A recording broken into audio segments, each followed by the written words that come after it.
जब बॉलीवुड के दिग्गज अभिनेता धर्मेंद्र की तबीयत अचानक बिगड़ी तो उनके चाहने वालों की चिंता अपने चरम पर पहुंच गई। ऐसी खबरें आने लगीं कि उनके आखिरी वक्त में वह अपनी जिंदगी की सबसे बड़ी जंग लड़ रहे हैं, बीमारी से।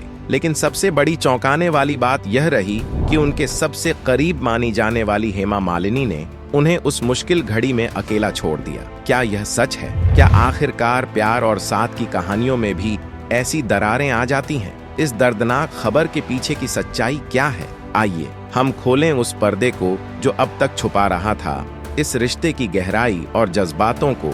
धर्मेंद्र और हेमा मालिनी का रिश्ता बॉलीवुड की सबसे खूबसूरत प्रेम कहानियों में से एक माना जाता है। दोनों ने न केवल अपने प्रोफेशनल करियर में धमाल मचाया, बल्कि एक दूसरे के लिए व्यक्तिगत रूप से भी हमेशा मजबूत सहारा बने। लेकिन क्या सच में बॉलीवुड का ये रियल लाइफ रोमांस अब सिर्फ यादों में रह गया है? क्या रिश्तों में वो खटास आ चुकी है जिसकी कभी किसी ने कल्पना भी नहीं की थी? या फिर ये सब महज एक अफवाह है जो कुछ लाइक्स और व्यूज के लिए फैलाई जा रही है? धर्मेंद्र और हेमा के बीच आज सच में क्या चल रहा है और क्यों ये खबर इतनी तेजी से फैल रही है? आखिरकार सच सामने आना जरूरी है, क्योंकि हर वायरल खबर के पीछे एक कहानी होती है और हर कहानी सच नहीं होती। आइए जानते हैं धर्मेंद्र की जिंदगी के बारे में और हेमा से जुड़ी बातों के बारे में। मई 2022 की ही बात है। एक शूटिंग के दौरान अचानक उनकी पीठ की मांसपेशी में खिंचाव आ गया। दर्द इतना तेज था कि तुरंत उन्हें मुंबई के ब्रीच कैंडी अस्पताल ले जाया गया। हालात को देखते हुए कुछ समय के लिए आईसीयू में भी रखना पड़ा। जैसे ही ये खबर बाहर आई, सोशल मीडिया पर चिंता की लहर दौड़ गई। हर कोई बस एक ही सवाल कर रहा था, धर्मपाजी ठीक तो है ना?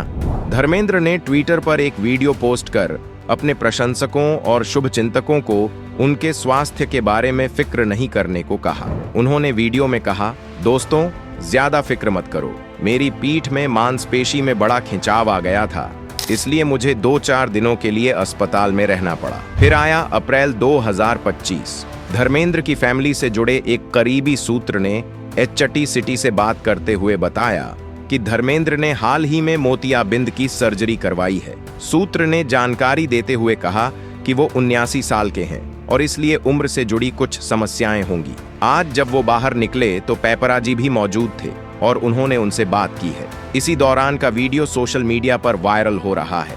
गौरतलब है कि जैसे ही धर्मेंद्र का आंख पर पट्टी लगा, वीडियो इंटरनेट पर सामने आया तो फैंस को अभिनेता की चिंता सताने लगी। लोगों ने सोशल मीडिया पर कमेंट्स के जरिए एक्टर का हाल लेने की कोशिश की और पूछा कि उन्हें क्या हुआ है। हालांकि अब ये साफ हो गया है। वहीं अब धर्मेंद्र के वर्क फ्रंट की बात करें तो धर्मेंद्र को आखिरी बार तेरी बातों में ऐसा उलझा जिया 2024 में अभिनेता शाहिद कपूर और कृति सेनन के साथ देखा गया था। धर्मेंद्र की सेहत को लेकर जब भी कोई खबर आती है तो फैंस की चिंता अपने चरम पर पहुंच जाती है। लेकिन असली सच जानने के लिए हमें आधिकारिक बयान और सही जानकारी का इंतजार करना चाहिए। ऐसे वक्त में उनके जीवन के सफर को याद करना भी जरूरी हो जाता है। आखिर जिस शख्स ने इतनी मुश्किलों का सामना करके अपना मुकाम बनाया, वो आज भी फैंस के लिए एक मिसाल है। धर्मेंद्र का पूरा नाम धर्म सिंह देओल है। उनका जन्म 8 दिसंबर 1935 को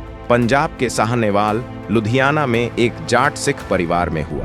पिता KEYone Singh Deol school teacher थे और मां सतवंत कौर एक साधारण गृहिणी। धर्मेंद्र बचपन से ही गांव के माहौल, खेत खलिहान और देसी खेलों से जुड़े रहे। उन्होंने अपनी स्कूली पढ़ाई गांव के स्कूल से की और बाद में रामगढ़िया कॉलेज, फगवाड़ा से इंटरमीडिएट पूरा किया। स्कूल कॉलेज में क्रिकेट और कुश्ती में भी अच्छे थे, लेकिन फिल्मों का शौक अंदर ही अंदर पल रहा था। 1958 में फिल्म फेयर टैलेंट हंट में जीतने के बाद धर्मेंद्र मुंबई आ गए। पहली फिल्म दिल भी तेरा हम भी तेरे, जिसमें उन्होंने एक सीधा साधा रोल किया।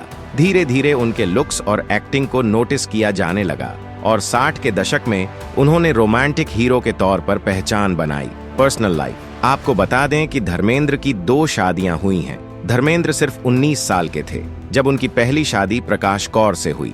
यह शादी पंजाब में पारिवारिक रीतियों के अनुसार हुई थी। उस समय वे फिल्मों में भी नहीं आए थे। प्रकाश कौर से उनके 4 बच्चे हुए। सनी देओल, बॉबी देओल, विजेता देओल, अजीता देओल। धर्मेंद्र की पर्सनल लाइफ हमेशा लो प्रोफाइल रही, लेकिन वे अपने पहले परिवार से जुड़े रहे। अब बात करते हैं धर्मेंद्र की दूसरी शादी के बारे में। दरअसल धर्मेंद्र और हेमा मालिनी की मुलाकात 1970 के दशक की शुरुआत में हुई। पहली बार दोनों साथ में तुम हसीन मैं जवान में नजर आए। फिल्मी सेट्स पर मुलाकातें बढ़ीं और दोनों के बीच दोस्ती से प्यार पनपा। धर्मेंद्र पहले से शादीशुदा थे, लेकिन हेमा के साथ उनकी बॉन्डिंग इतनी गहरी हो गई कि यह बॉलीवुड की सबसे चर्चित लव स्टोरी बन गई। धर्मेंद्र और हेमा मालिनी ने 1980 में शादी की। उस समय हिंदू मैरिज एक्ट के तहत दूसरी शादी करना आसान नहीं था, इसलिए कहा जाता है कि उन्होंने इस्लाम धर्म अपनाकर शादी की ताकि कानूनी दिक्कत न आए। इस बात को धर्मेंद्र या हेमा ने कभी सार्वजनिक रूप से विस्तार से कंफर्म नहीं किया, लेकिन यह दावा 1980 के अखबारों और बाद में किताबों, बायोग्राफीज में दर्ज है। हेमा मालिनी से उनकी 2 बेटियां हुईं, ईशा देओल, आहाना देओल। शादी के बाद भी धर्मेंद्र और हेमा ने एक साथ रहने का पारंपरिक तरीका नहीं अपनाया। हेमा मालिनी मुंबई के जुहू में अपने घर में रहती हैं।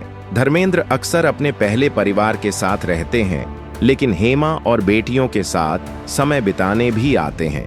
मीडिया में अक्सर यह सवाल उठता है कि धर्मेंद्र और हेमा अलग अलग क्यों रहते हैं। असलियत यह है कि यह उनका पर्सनल लाइफस्टाइल है, जिसमें दोनों सहज हैं। हेमा ने कई बार इंटरव्यू में कहा है कि धर्मेंद्र बहुत केयरिंग हैं और वे हमेशा उनके और बेटियों के लिए मौजूद रहते हैं। उनके रिश्ते में समय के साथ परिपक्वता आई है।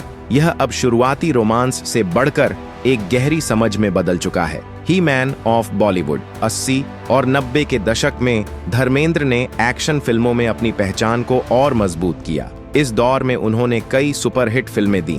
Dharmveer, Ram Balram, the burning train, Rajput, Ghayal और फूल और पत्थर, जो उनका पहला बड़ा हिट भी था और जिसने उन्हें स्टारडम की ऊंचाई पर पहुंचा दिया। उनके चौड़े कंधे, मस्कुलर लुक और दमदार डायलॉग डिलीवरी ने उन्हें दर्शकों का चहेता एक्शन हीरो बना दिया। इसी वजह से उन्हें फिल्म इंडस्ट्री में ही मैन ऑफ बॉलीवुड का खिताब मिला, एक ऐसा टाइटल जो आज भी उनके नाम के साथ जुड़ा है। राजनीति में कदम, फिल्मों में 4 दशकों से ज्यादा समय तक दर्शकों के दिलों पर राज करने के बाद धर्मेंद्र ने 2004 में एक नया रास्ता चुना, राजनीति।